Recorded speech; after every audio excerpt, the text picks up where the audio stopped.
Olen koittanut niitä ihmeen värikkäitä juomia, mitkä puree kitalakeen kuin kissankusi ja maistuu samalle kuin paloöljy.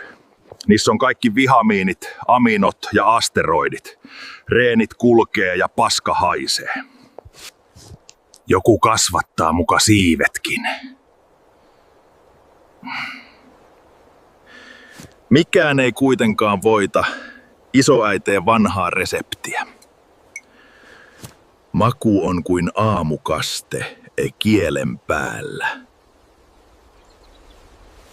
Tätä kun ottaa, niin vääntää ne hemmetin siivet solmuun. Kaataa Teslat matkalla. Etuilee Tesoman grillin jonossa. Raahaa naaraat mukanaan ja herää aamulla Jorma kovana uuteen nousuun. Jos et usko, niin kysy vaikka Reiskalta.